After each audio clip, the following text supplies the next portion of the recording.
policymakers. So really happy to be here. I'll do a longer introduction of myself later on when I get to my session, but happy to have for this hour Cyrus Huncharek, who's a senior public policy analyst at the National Disability Rights Network. If Claire listed all her topics that she covered, you will start to notice that in the public policy, disability is a double-edged sword. You can talk about anything, transportation, employment, education, you name it. But then that means you also have to be able to talk about everything. So we have 4 public policy people, but we cover a lot of different areas. And Cyrus's main areas are education and employment, which are not small areas. But he also does a lot of work in criminal justice, immigration, financial security. I feel like I'm missing some. So Cyrus will fill that in.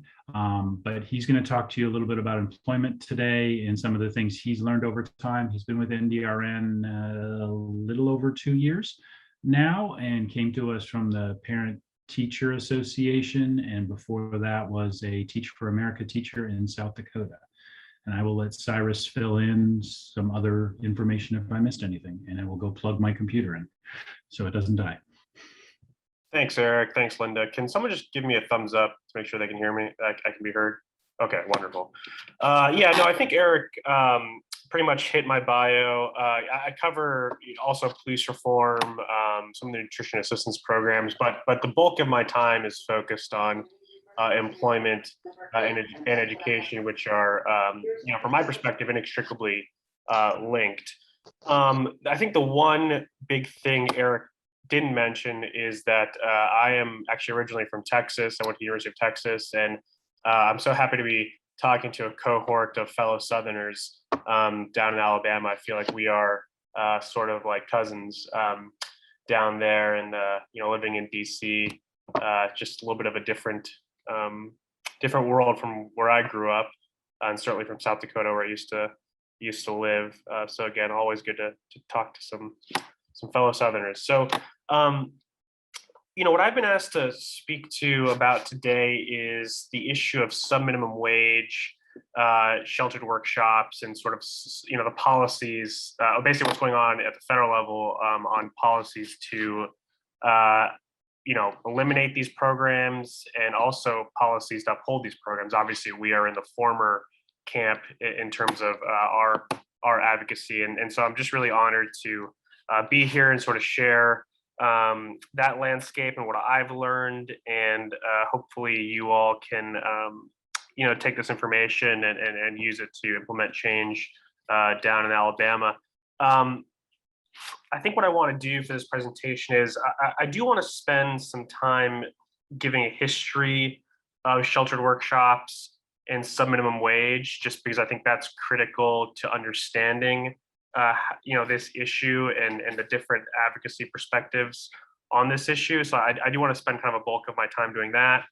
I will then sort of talk about what the landscape looks like today as it pertains to sub-minimum wage and shelter workshops, and then talk about some federal policies that are on the table right now to that would impact these policies, and then talk a little bit about what works in terms of advocacy in my experience, and what really doesn't work on this topic. And then I think if there are any questions, I guess perhaps just come off mute and you can interrupt me. There's no problem there. Or if you put it in the chat, if someone could just flag for me that there are questions in the chat, as I don't tend to monitor that when I'm presenting. So with that, let me sort of start with the history, and hopefully this won't put you to sleep, but it is important from my perspective. So the idea of sort of sheltered workshops and sub-minimum wage, which is essentially employment settings in which it's typically all people with disabilities doing what we would consider menial work, very simple work, sorting, stuffing envelopes, things of that nature, and are paid less than the federal minimum wage. This model has actually been around since the 1840s, so about 180 plus years ago. So it's certainly not a new model. And when it was created, the model was really meant to ensure that people who were blind initially had jobs that were protected from competition. So it was very much a uh, charity model, right? People felt like people who are blind and people who have disabilities would not be able to learn skills and obtain meaningful work. Um, and so, in order to sort of protect them from poverty, we created these sheltered workshop models where they had something to do during the day and could allegedly learn some skills. I think additionally there was some condescension also associated with this model, right? I think a lot of the folks that started these models back in the 1840s were again trying to protect people with disabilities from judgment and ridicule and shame. Um, from non-disabled peers, which is why they wanted to sort of shield them from employment opportunities in the community and have them in these sort of um, segregated settings where they could work. So that's some of the really early history of the sheltered workshop sub minimum wage model. If you fast forward to the early 20th century, the early 1900s through about the 1940s, obviously there was a World War I that occurred in the early 20th century. A lot of veterans came back from Europe, disabled, right, from the war, and unfortunately did not have many employment opportunities because of their disability from the war. So in the late 1930s and 1938, then President Franklin Delano Roosevelt, FDR, passed and signed into law what was called the Fair Labor Standards Act, which created a bunch of protections for workers, established minimum wages, did a lot of good stuff for workers without disabilities. But within that law, which we call FLSA, there is a section called Section 14C, which creates a special exemption allowing employers to pay people with disabilities less than the minimum wage.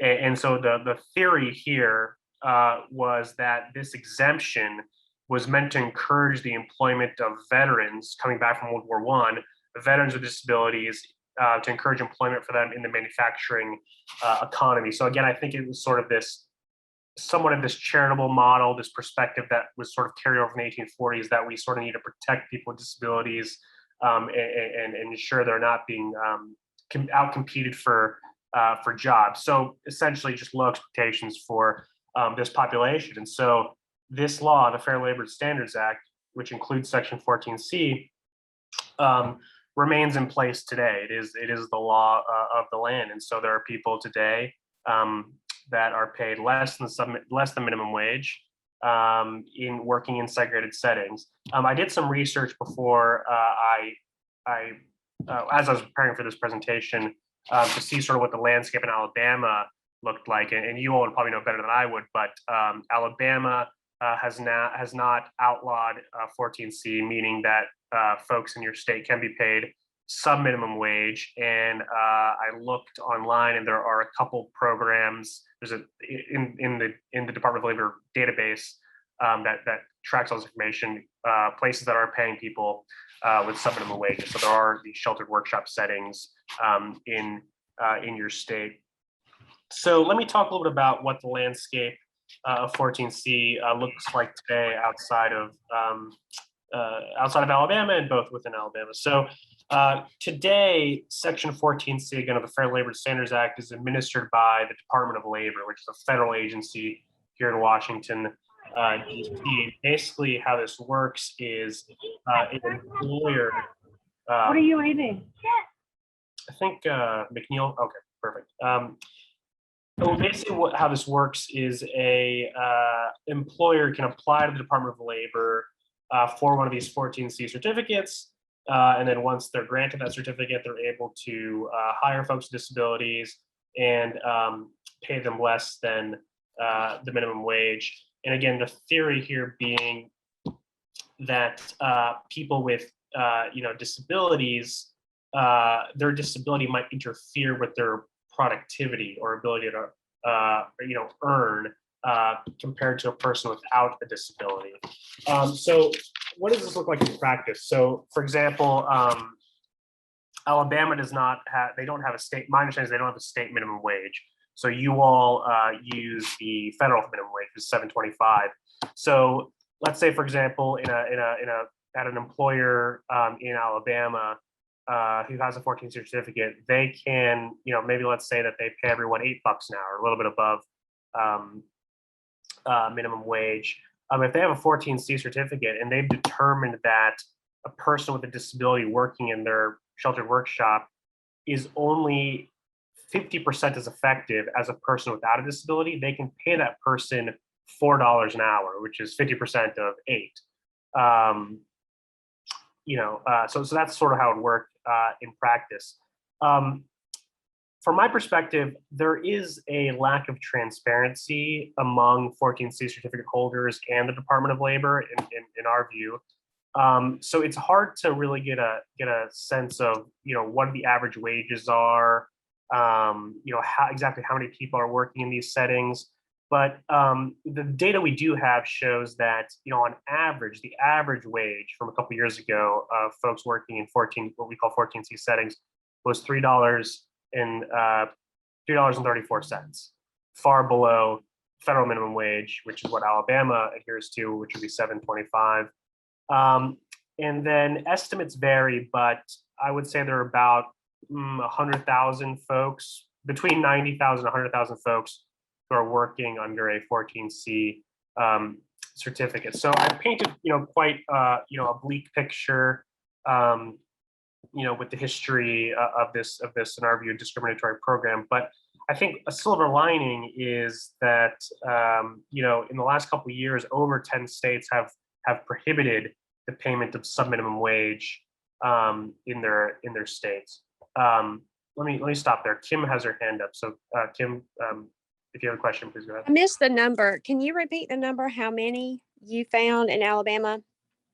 When I looked at the Department of Labor's website, which, and I should caveat this, I don't think it's very accurate, but there were 4 employers that were using that had 14C certificates pending approval, which probably means that they're waiting for it to be renewed. But there were 4 when I looked. Okay, thank you. So like I said, there are over 10 states that have now prohibited the payment of subminimum wages, which is great. So I think we're seeing a little bit of a tide turning in some states. So let me talk a little bit about, because I think what you might be wondering is, how could a program that is so clearly discriminatory against people with disabilities, how is a program such as this in existence, remaining in existence today, 180 years after the inception of this model, and then it being enshrined in law in 1938. It's been a while. So here are a couple of arguments that I've heard when I've been advocating against 14C, which is the official position at NDRN, which is a phase out of this program. So people say it provides a service to people with disabilities, right? I think this is kind of in this sort of charity model of thinking, right? It provides a service. Other arguments I've heard: people with disabilities can't achieve meaningful work, right? There are people that are just too significantly disabled, and they just will never be able to work in meaningful employment, right? All they can do is sort of very monotonous, meaningless work. I've heard the claim that it's a choice that should be left to the states, communities, families, and ultimately the individual, right? So it's an individual's choice to work in a segregated environment. Another argument is that it saves money, right? It's cost saving. Since people, for their argument, since people with disabilities are producing less and are less productive, they shouldn't be paid as much, and thus it's cost saving mechanism. People say, oh, well, I talked to my cousin who works in a sheltered workshop and they love it. They love working in a sheltered workshop. That's an argument I've heard. Another argument I've heard is, from the parent perspective, is that, this is where my kid goes during the day. without the sheltered workshop, what are they going to do? Do you expect them to just sit at home if they're fortunate to have a home? So those are some of the and I guess I should say the last argument is, well, this is the law of the land. 14C is in law, and so we should follow the law. Okay, I guess that's an argument. So let me talk a little about NDRN's perspective on 14C and sort of our arguments against the program. I think, first and foremost, I think this program is just morally wrong. And I don't think I have to say a lot as to why it is, but I think in a nutshell, we are paying people less based on their disability. I just don't see how you can morally square that. I think second to that would be, from our perspective, the wish of the disability community is that we move away from this this model. So I think those are sort of at the forefront from our perspective. Sort of other arguments that we have against 14C is that it directly contradicts existing federal law, specifically the Americans with Disabilities Act, which passed in the early 90s. This is the law that prohibits discrimination based on disability. It also runs contrary to what's called the Workforce Innovation Opportunity Act. This is a national workforce bill, and within that bill, it is stated that basically the ideal employment outcome for people with disabilities is what's called competitive integrated employment, or CIE. And what that means is the ideal outcome is folks with disabilities are working alongside and with people without disabilities and are paid the prevailing wage, so the same amount as people without disabilities. And then the 14C also runs contrary to Olmstead, which is a Supreme Court decision, which essentially says, and I'm really simplifying, that that folks cannot unjustifiably segregate people with disabilities. And that case has been read by some, including the Department of Justice, to extend to employment settings. So there's an Olmstead argument, as we say, to phase out 14C. A couple other arguments we have: some minimum wage reinforces a life of poverty. I don't know about you, but even in Alabama, where I'm sure cost of living is cheaper than in DC or Northeast, I don't know of anyone in Alabama that can live on $3.34 an hour. I would just be shocked if you could. You'd have to really be clipping coupons or something. But the point being is that it reinforces this life of poverty for people with disabilities. Sheltered workshops, some minimum wage, they lead to nowhere in our view, right? These sheltered workshops are meant to teach skills, but a lot of these skills are not transferable. Sorting trinkets, stuffing envelopes. I mean, these are not skills that are necessarily transferable to higher paying jobs. Couple other arguments that we have against 14C is that there's a total financial perspective here, or variable here, I should say. The sheltered workshops profit from cheap labor, right? As they don't have to compete for workers, and thus are less willing to adapt and innovate and evolve because they know there will be a stream of cheap workers that they can hire to do their work. So they can save money and pay management more because they're saving money on salaries that they would otherwise be paying their workers. As I'm sure many of you know, the highest expense for a business is typically personnel. So when you're paying your personnel less, that frees up money in the budget. And then at the end of the day, in our view, segregation, whether it's in an institution, a nursing home, etc., is still segregation. So work segregation is, in our view, still segregation. So this is sort of a rebuttal to this idea of, separate but equal, right? That was kind of a common view at the end of the 19th century. So just to be really clear here, NDRN's policy objectives when it comes to 14C shelter workshops is for the phase out of 14C. So we would like to see Section 14C completely eliminated and not in existence anymore for many of the reasons that I just laid out, starting with sort of it being a moral inequity. Let me talk a little bit about some of the proposals that are here at the federal level that would address this issue. So there are really two major bills, and I'll start with raise the wage. Now, raise the wage, which is actually passed the House of Representatives, so it's passed one chamber of Congress. This bill would actually raise the minimum wage federally, from $7.25 to $15. So if this bill were enacted, Alabama, which does not have a state minimum wage, would now have to pay folks $15 an hour, which, in our perspective is great.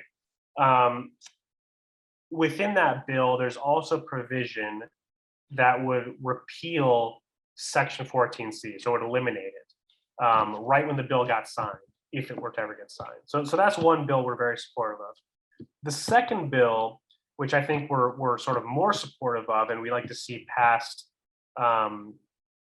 in place of raise the wage, I think, is what's called the Transformation to Competitive Integrated Employment Act. And this bill would also phase out 14C, but it would do it over 5 years, 5 or 6 years, I can't remember exactly. And the reason is because what we don't want is for 14C to be eliminated tomorrow, and then the 100,000 people that are currently working in those environments will not have jobs, right? They're more than likely they will be laid off, right? Because the employers will say, I can't afford to keep these people on, right? We don't want anyone to lose their job. So the beauty of TCIA, the Transformation to Competitive Integrated Employment Act, is that it gives the nation 5 years to think about how to transition folks from sub-minimum wage environments to competitive integrated employment, where they're making as much as their non-disabled peers and are working alongside and with their non-disabled peers. And so the bill also has money to help states such as Alabama, which has not phased out 14C, to help employers transition their business models, again, over 5 years. And then there's also provision that would create what's called a technical assistance center, where they, this center could send out best practices on transitioning folks from 14C to CIE. So we are very supportive of this bill. This bill has been introduced in the House of Representatives by Bobby Scott, who's a Democrat from Virginia, and Representative Kathleen Morris Rogers, who's a Republican from Washington State. And then it's in the Senate, it's been introduced by Senator Casey, Democrat of Pennsylvania, and Senator Daines, who's a Republican from Montana. So the bill is, as we say, bipartisan, has both Democrat and Republican support, and it's been introduced in both chambers. So we couldn't be, I think, in a better place on that bill. So let me talk a little bit about, what I think.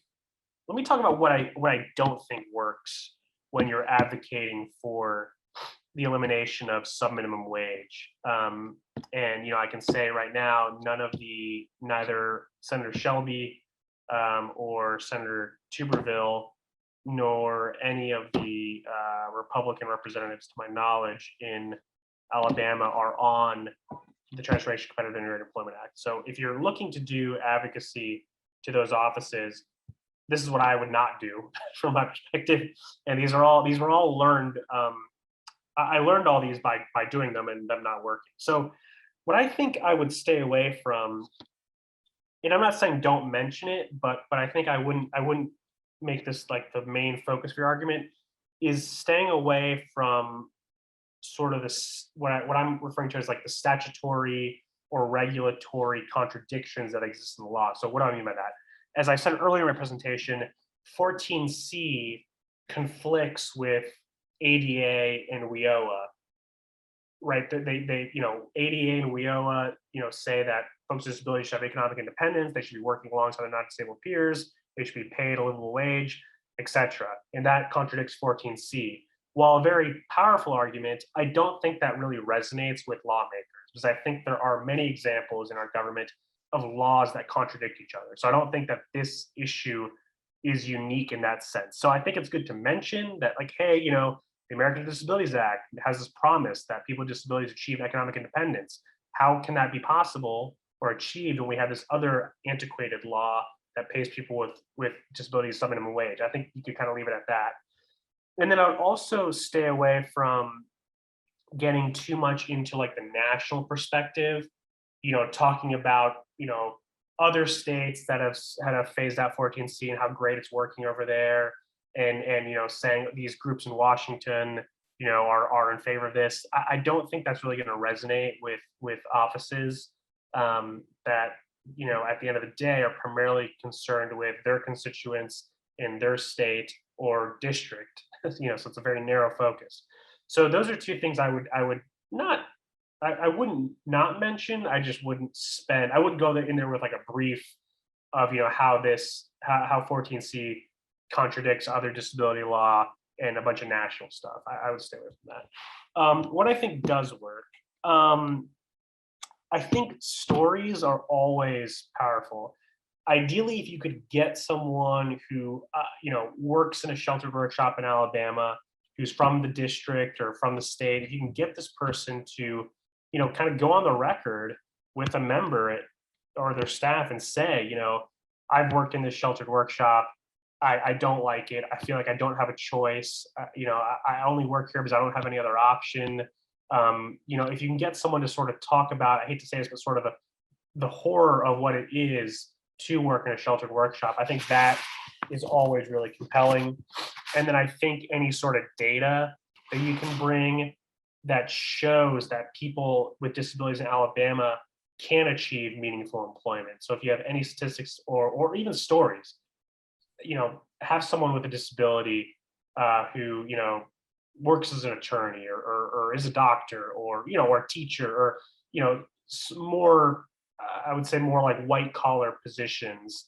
If you can bring someone like that in to talk about how different their life would be if someone told them that the only thing they could do was sort trinkets, at 50% wages when compared to their non-disabled peers, I think that could be a really powerful story. Because I think what these members tend to not understand is that, folks with disabilities, when given the correct supports, can work alongside, people without disabilities in same or similar positions. And then the last thing I just want to say is, NDRN, I would argue is, really a leader in the push to eliminate 14C and get rid of this antiquated model. So we have lots of resources on our website, lots of reports under the resource section where you can really read in depthly about not only the history of 14C and minimum wage, but also our additional policy recommendations. So I would urge you to look at that. And then I think I just feel like I've been rambling on for 29 minutes. So let me stop there. Are there any questions that I can answer? I hope this was somewhat useful, at least. Kim, please. Hey, I was just trying to understand, is the 4 that are operating in Alabama, you said you went to the Department of Labor website to locate those. Are they named, and do they say how many employees are there right now? No. Well, they are named. Let me look.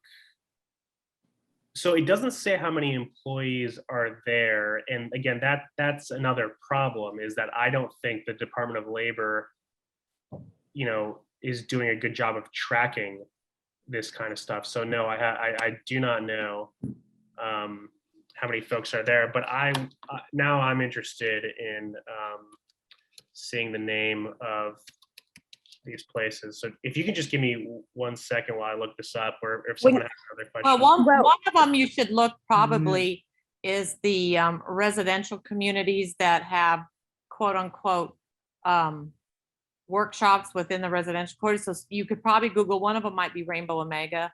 So I would look at that one. Well, that's why I'm asking, because I know people, but sure I don't have them want to, within. yeah, I don't want to assume that they are working in one of these workshops if that's not what it's considered as by the Department of Labor. Does that make sense? It does make sense. And this does become kind of complicated because there is a distinction between this program 14C and then like sort of day have programs that are funded through Medicaid. And what you just mentioned might be, oh no, here we go. Okay, I'm looking right now. Rainbow Omega Yep. in East Toboga, Alabama. Yep. I can tell you how many people they employ, and I know 2 people who are working in those. So I would be happy to talk to you about it offline. Yeah, and let me just mention these other ones. Terrell Industries in Hartselle, Alabama. And then the Arc of South Talladega County in Sylacauga, Alabama. Sylacauga, yeah. Oh, okay, excuse me. And then United Ability in Alabama. And okay, so it looks like all of their certificates have been renewed, or the renewals are pending, meaning that they have put in to have their 14C certificate renewed. So I can say, I'm happy to send that stuff to James and he can disseminate, but those are the places. Go ahead, I'm sorry, let's go Veronica. Yeah, I was just saying it's been a long, some of these organizations have very strong lobbyists. So, they definitely, the 2 I mentioned, especially they are very well represented. So, yeah, that's all I wanted to add. If I could just respond to that, what I would say is you've got a strong lobbyist here. Yeah, absolutely. Absolutely. I'm glad you're on, because this is awesome. So it's and Eric and James. And, I look at it this way, nothing in DC, these policies don't get changed overnight. I like to think in terms of years. I mean, honestly, I think when I first got hired, I used to think in like 2-3 years. Now I think in like terms of decades, unfortunately. But Jenny, it looks like you have a question. So yes, I had a question about one of the industries that's in my hometown of Huntsville, Phoenix Industries. I know they used to be a shelter workshop, but I don't know if they still are or not qualified as one. Well, if we assume the Department of Labor's website is up to date, which I have reason to believe it isn't, it could very well be that they didn't their certificate wasn't renewed for some reason. Okay. Maybe they decided that they wanted to do the right thing and not have a 14 certificate. I don't know, but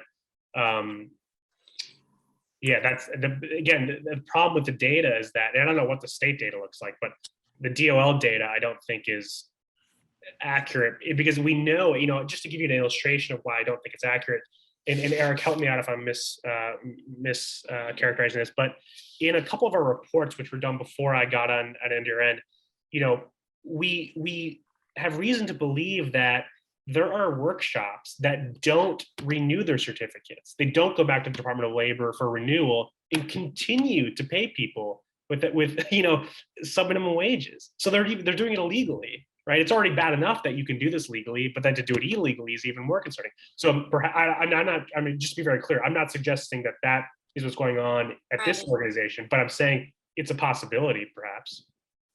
I know that what they have been doing is working with Department of Vocational Rehabilitation, and they'll do testing, but they'll pay people at the same time when they're doing the testing, and it's piecework. Yeah, so that was so that's exactly, so through Voc Rehab they can do that, unfortunately, but it's not considered, it will never be considered a successful outcome from VR's perspective. So there's a silver lining there, but again, that's how this gets so complicated, because you have this Medicaid VR side, and then you have the what I call sort of the pure 14C side, and the Medicaid and VR side gets complicated because it's supposed to be job training, right? So if it's job training, you people less than disability, less than minimum wage. But what we've seen is a lot of these folks don't end up transitioning to CIE. They get stuck in these day have programs where they're paid little, they're doing meaningless work from our perspective. So that very well could be what's going on here. Okay, I was just curious, and just the fact of you say that people are being judged on their disability first. But in people first language, that's wrong. You label jars, you don't label people. Oh, I'm sorry. Well, when you said that in terms of how much a person can produce based on their disability, that's judged first, not the person itself. Correct. Yeah. Which I think the point you're trying to make is that that's an erroneous way to view someone. Right. Yeah. No, I completely agree. I mean, and also, I mean, first off, I totally agree with that. But I look at it this way also. Like, I don't have someone like Eric, my boss, my fearless leaders like to say, is not standing over my shoulder with a stopwatch, making sure every second of my day is quote unquote productive. Right. But why is it for someone with a disability, that is how we measure their productivity? That we don't do it for people who aren't disabled. So why for someone who does have a disability, we have to make sure every second of what they're doing is quote unquote productive. And if it's not, we're going to pay you less. That seems like seems kind of like an odd way to judge someone's productivity, in my opinion. So it's a different standard, which, is unfortunately the paradigm by which we view people with disabilities. It's always a different standard. And that's just, problematic from our perspective. Cyrus, do you want to talk a little bit about some of the things that we think are very helpful for advocates as a little bit more about things that would be helpful, and sort of stressing some of those things that would be helpful if they were going to do it at a state level, like people they would need to find? Yeah, happy to. Happy to. I did see, I wanted to make, Veronica, if you have a question, just come off mute, but or put in the chat. Well, I just was wanting to know if you could address this competitive integrated employment in the context of is your organization, where are you with trying to bring some awareness to the way our vocational rehabilitation or in each state are not, number one, not spending the WIOA money that they've received. And it's, I know, and, it's millions and millions of dollars that are in our state that are not being utilized, and not making an individual's desire for a job to be individualized. And that's what WIOA is all about, but yet it continues not to happen. And there doesn't seem to have been any changes from a policy or creating pathways on a VR standpoint. And they're receiving federal dollars, a lot of federal dollars. So I'm sure I would just wonder, it doesn't have to be today, but I'd like to speak on where your guys' efforts have been in this area, and if you see any good changes and anything happening to make our states more accountable for this WIOA money. And it could be a topic that totally needs to be discussed offline. No, I'm happy to. Let me address that, then I'll do what Eric asked me to do, and then I can take more questions. But no, you bring up I'm happy you asked that, because I think from our perspective, we view VR as a critical partner in a lot of the employment work that we do. So let me just say that from the get-go. I think in the context of WIOA, I agree with you. I don't think the progress that should have been made, has been made. WIOA was passed in 2014. We're in 2022. In federal government policy time, that's microscopic. So I think it's hard to judge WIOA too harshly, or its success at this point, since it really hasn't been around for that long. With that being said, we have serious concerns with VR, the additional things VR should be doing in the context of WIOA. So I think what's happening poorly, like you mentioned, a lot of states have returned federal dollars, even matched dollars back to RSA, basically saying they couldn't spend the money, right? That is very problematic for us, because we know the need is so great. I think another kind of bad thing that's happening in the VR space as it relates to WIOA is we know from reports, though somewhat anecdotal, but published reports, that VR does not take seriously the 15% set aside for what's called pre-employment transition services for students with disabilities. Because as you probably know, a lot of this, you don't just wake up one day and end up in a sheltered workshop, right? You are sort of almost groomed into it throughout your education life, and then you have nothing else to do, so you go to a sheltered workshop. So pre-ETS was supposed to help stop the school to shelter pipeline, the school to shelter workshop pipeline.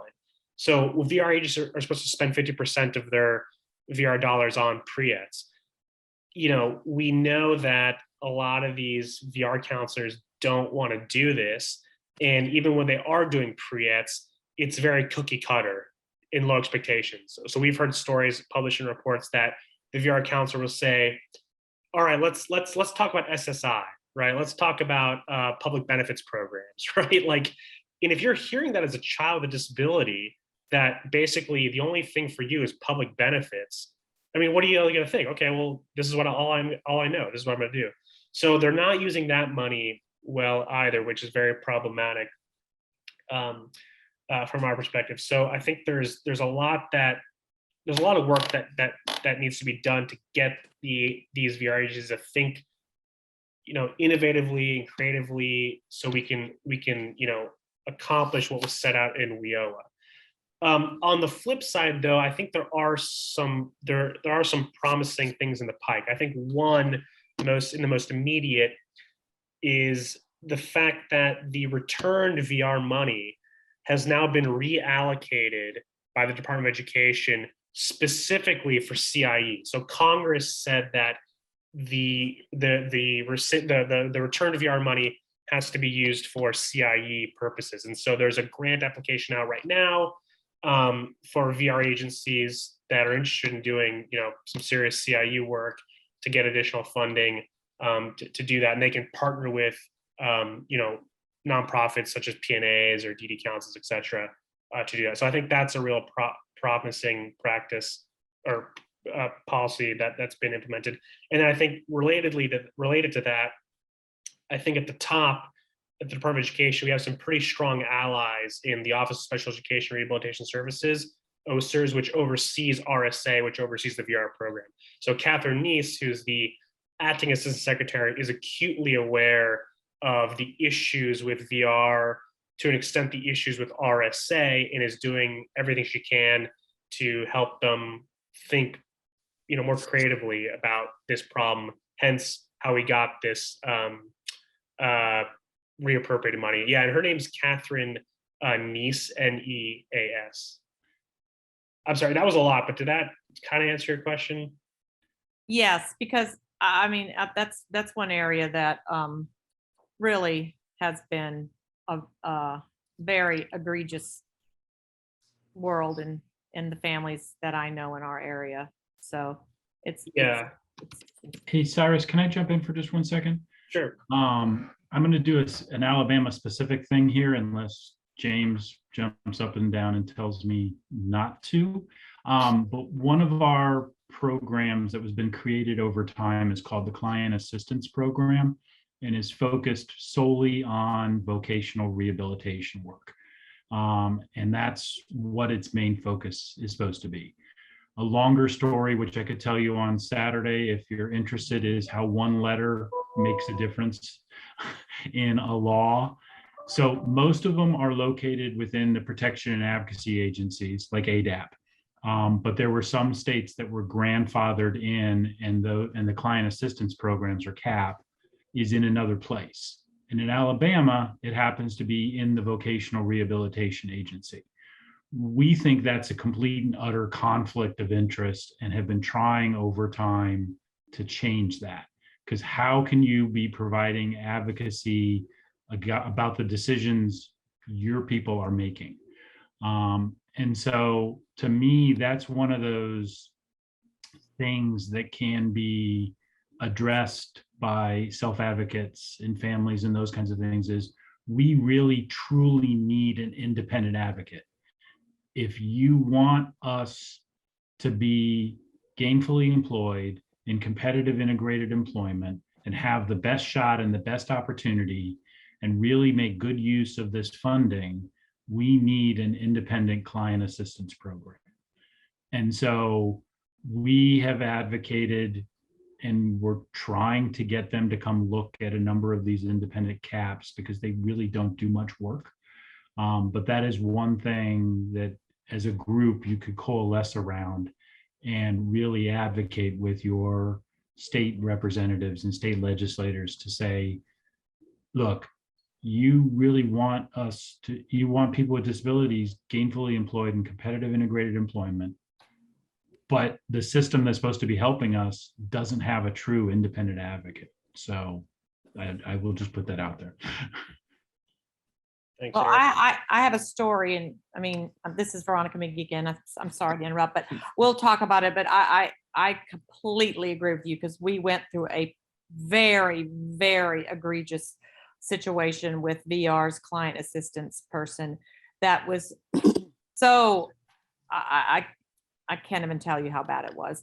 I can, but I think that it's just a horrible experience that even to think about it makes me get very upset. But it was this person was useless and actually was combative and aggressive in protecting not my son Kyle, but the agency she was working for. So it's not a good situation here. So I mean, you're right. It needs to be a separate. There is nowhere for us parents to go within that system to have equitable and fair representation. So I may be very passionate and being very, but we have a lived experience that is very on the other stack of many other lived experiences that are not being represented in that system.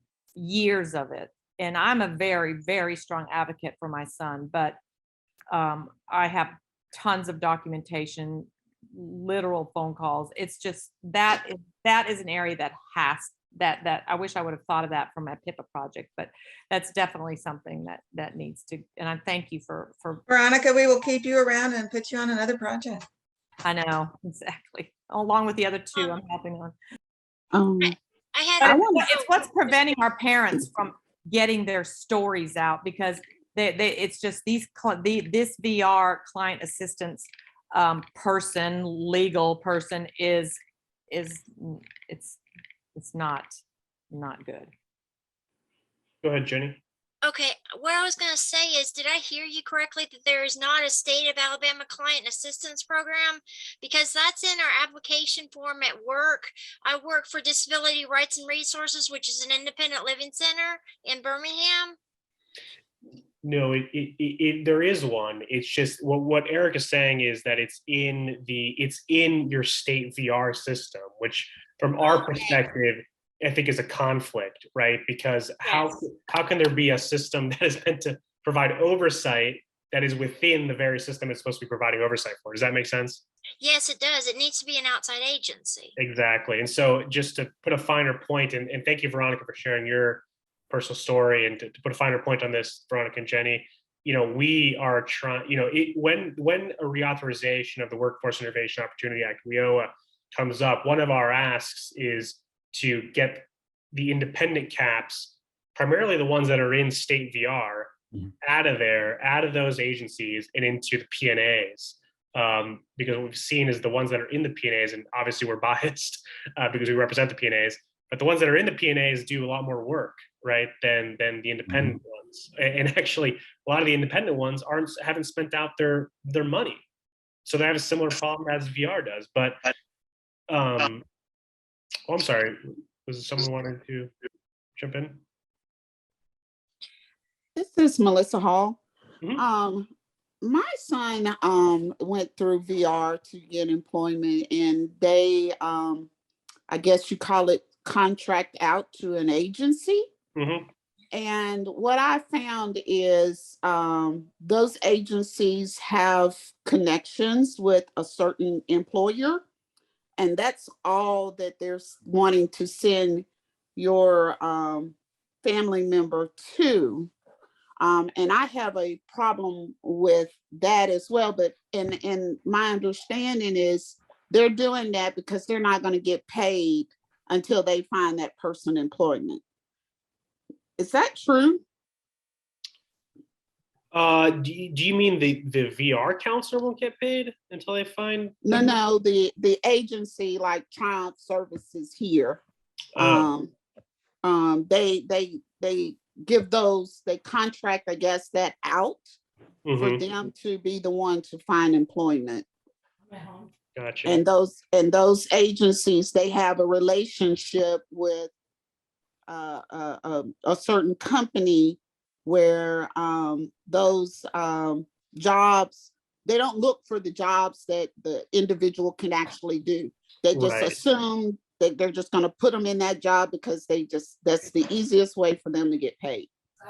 I don't know. Well, thank you for bringing that up, Melissa. I don't know if it's hard for me to speculate on this because it's hard for me to weigh in on this specific example because I would have to like see the contract, etc. But what I can say though is if VR is just sending folks to like one employer against the wishes, or not even against, but like without like the explicit enthusiasm of the client, that's problematic, right? Because the whole point of VR is that it's individualized, right? Is that you're the person with a disability is supposed to be making an informed choice about where they want to work. So if this person isn't saying like, yeah, I want to work at ABC Incorporated, but the VR counselor is just sending people there because they have some sort of relationship. Well, that's problematic because that person's not making an informed choice. Does that make sense? Yeah, I just because I've actually fired a couple of the agencies that they sent us to because they're not listening. They weren't listening to what my son was saying to them, and we finally got him to one that was listening. But it just seems like this one, they just wanted him to wipe trays, and so we fired them. And then another one just wanted him to put groceries in a bag.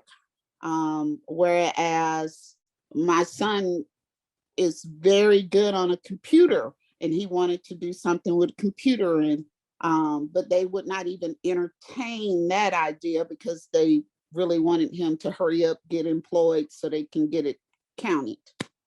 Of course, yeah, and and I'm saying, of course, like that logic that you just laid out makes.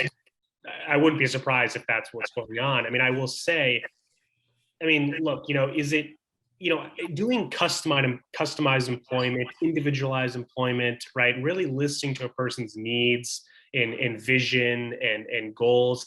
That takes a lot of work, right? And I can say that because I used to be a teacher, right? Sitting down with a student, and working with them one-on-one and really tailoring your lessons to an individual student, that takes a lot of thought and brain power, right? If you got a high caseload, or you're lazy, or you just don't want to do it, or you're just in this position because you want a paycheck, it's way easier to just say, well, let me just do this kind of cookie cutter, employment plan for you. I don't care that you want to work with computers. I know this place that, will hire you, so you should go there, right? That's a lot easier than sitting down and actually thinking critically about what this person wants to do with their life. And I saw this a lot in special education when I taught, right? Like with doing IEPs, I noticed a lot of the IEPs that my students had were like all the same. All the goals are the same, all the modifications are the same. And then I sort of discovered that like, some of these SPED teachers were just kind of copy pasting stuff from IEP to IEP, because that's a lot easier than sitting down with a student, their parents, et cetera, and other general education teachers and crafting an individualized IEP. It just takes more work. Amen. Yeah. So people, I'm telling you, as you know, people are lazy, or they don't care, or they don't want to do it for one reason or another. I get it. I'm not saying it's correct, and I'm sorry that is the situation you were put in. But I think your son was very fortunate to have an advocate in you that pushed back hard. And I like to think that if I was in that position, I would do the same thing. But I'm sure there are many parents who are tired, overworked, whatever, who can't spend time going through these bureaucratic fights to get their kid what they need or want, right? And so I tip my hat off to you and others on this call, Veronica, who were able to do that. So that's on my soapbox. Veronica, you had your hand up. Yeah, I just wanted to bring up this other point because I think it's very important. Obviously, obviously things seem to all go back to following the money, and when you have a system that's fee based, which VR receives, one of our 3 agencies in our state that receives Medicaid money. When you have a system that is fee based and not outcome based or value based, in how these providers are compensated, it makes a big difference. Colorado just transitioned all of their providers of employment CIE supported CIE to outcome based. They're paid on the outcomes of what that individual they're supporting achieves, their goals and their values, not based on how many hours they stand there and watch them doing something. So, I think that's a very good advocacy area that a lot of states are doing. And, there's just so much money in this. And when you get paid $125 per student to have them sit in a classroom and fill out exploration paperwork, the system is broken. So it needs to be, a value-based, outcome-based reimbursement. And whether our state will ever consider that or start looking at that, they're trying to look at it in their other agencies, our waivers and so forth. But VR, they're not incentivized to do anything outcome-based. Thanks, Veronica. In my just 2 minutes left, if I could, I would be remiss if I didn't give a couple other pieces of information I think might be useful here, sort of similar to what you were saying, Veronica. Eric asked me to talk about other tactics you might want to use in the state. I'm a big believer, and again, it's easy for me to say because I haven't had the what sounds like a very unpleasurable experience with VR in Alabama, but I'm a big champion of talking to adversaries, right?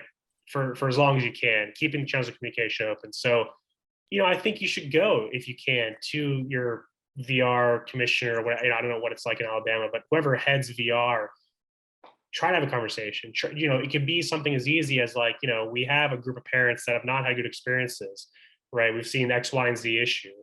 We want to bring this to your attention. Maybe offer to sort of be a partner there, right, for as long as you can. And I'm not saying it's easy. It's hard, especially when you know that these bureaucracies are not serving your children and other children appropriately. So I think talking to them would be good, and other state partners in the bureaucracy. I think trying to have something regular meetings would be something I recommend. I think I think dialogue is always important. I don't think you ever want to shut the door prematurely, so to speak. Well, I have a minute left. I'm really glad we were able to use the entire time. This is certainly really beneficial for me to hear, what's going on down in the state, and that you all are having issues with VR. That sort of tracks nationally. But in closing, I hope you found this useful. I certainly did. And just James has my information. James, feel free you can shoot that out, and I'll send you those 4 providers that have 14C certificates in case anyone's interested. Back to you, James or Eric. Well, I just wanted to say thank you, Cyrus. And one thought that had come to my mind is looking around for a good like if the VR system is so broken in Alabama, find one of the papers, find one of the TV stations, get a good investigative reporter and sort of sick them on this VR system and the problems, and really demonstrating how these things are not working. So think of using the press in some ways to really raise this issue and hopefully get a higher profile for it.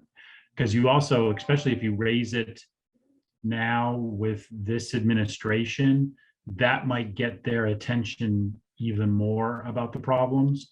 Because unfortunately, one thing we didn't say is that basically Rehabilitative Services Administration here in Washington, DC does like one review every year of the vocational rehabilitation systems. They don't really have much oversight on the ground, but this might get them and grab them in terms of coming more to Alabama. We in a better way. So just a final thought from me. Thanks, Eric.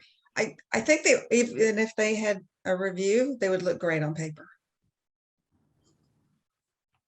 So, you know, we do struggle with finding ways to help to make it different.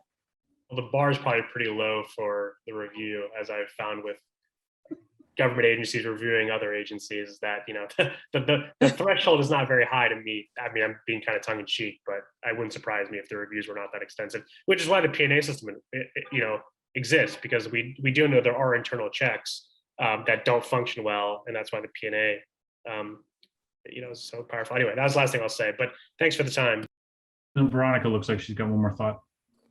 On that note, if they've received these sizable grants and they had to meet certain markers when they put out these RFPs, and a lot of them are pretty detailed, these drivers that they're supposed to be meeting, that's why they got the grant in the first place. And I think Alabama, you know, it was millions and millions of dollars that they received from RSA. So, I mean, would that be a way to just go through and follow up and say, did you meet those, you know, particular drivers in your RFP, and that was the reason you got this sizable grant? I mean, there's millions of dollars with that kind of situation. But Veronica, they self-report whether they meet them or not, a lot of times. Is They that what? correct? Oh, they self-report. Yeah. So they're going to look great on paper. They're going to look great for the reviews when they come in. So that's part of the struggle.